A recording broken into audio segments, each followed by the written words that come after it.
Aries, hi! Welcome to Mystic Queen PH. So ito ang weekly reading ninyo, April 13 to 19, 2026. General reading, pwede kang makarelate, pwedeng hindi.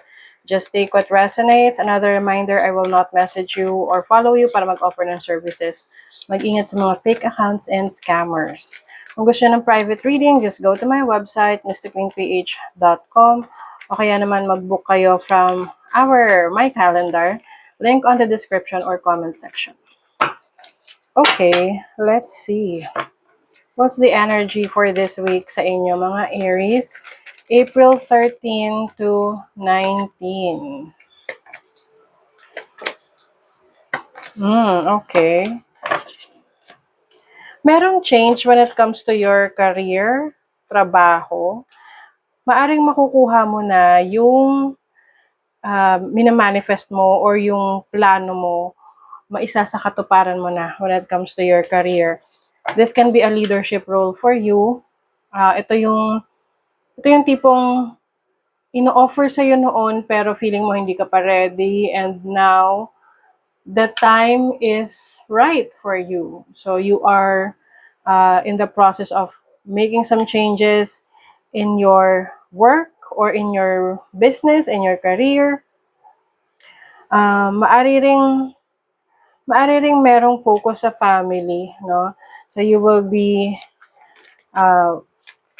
making more time, no, para sa family mo ngayong week na to. There's also an energy of you going out. Like, ito yung matagal mo ng plano na hindi mo nagagawa. And this coming week, April 13 to 19, you're going out. Dahil hindi mo na kaya. Hindi mo na kaya na tiisin yung pag-alis or pagpunta dito sa lugar na to, or pwedeng meron kang kakausaping importanteng tao. You have the Page of Wands. Yes, this is adventure. So, yung iba sa inyo, kung di pa kayo nakakapag summer vacation, so ayan, magsa-summer vacation na kayo, matutuloy na, hindi nyo na kaya yung init.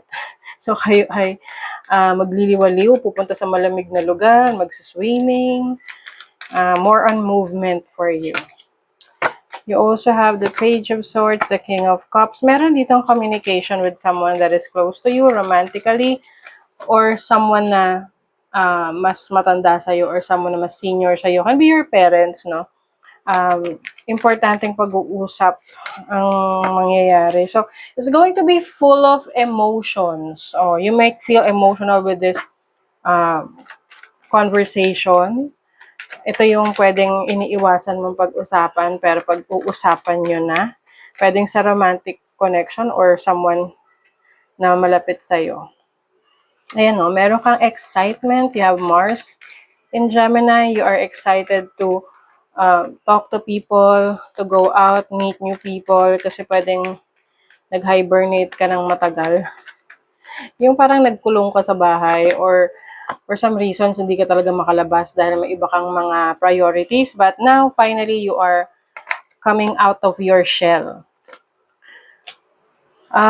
Maaring merong person that will try to, yung bang parang, kumbinsihin ka sa isang bagay na ayaw mong gawin. Okay? Or ayaw mong paniwalaan. So, for you, you want to focus on what you really believe in. Pwede magkaroon ng misunderstanding, pwede magkaroon ng tampuhan, but at the end of the day, ikaw ang magde-decide kung ano or sino ang gusto mong paniwalaan. Or vice versa, meron kang mga ideas or thoughts, gusto mong sabihin, belief system mo na ayaw paniwalaan ng iba. Ano kasi yan sarili mong journey. So, it's okay kung ayaw nila maniwala. For as long as you believe in it, it doesn't matter. Ang importante, yun yung gusto mong practice. Pwedeng sa religion din to. Take a breather. Ayan pinapalabas ka talaga. Oo, lalo na may mga stressful situation sa buhay mo. Kailangan mo lang lumabas, feel the outdoors, feel nature, go out with nature. Hold your vision. Ayan. So, kung ano man yung mga pangarap mo sa buhay, gusto mong ma-achieve, yan yung gawin mong inspiration. Kasi I feel like you are finally taking action. Mas magiging active ka ngayong week na to. Especially that Mars is entering the sign of Aries. Ayan. So, mas magiging active ka this week in pursuing your goals and doing the things that you want to do. Okay? So, that is your reading, Aries. Thank you so much. See you again.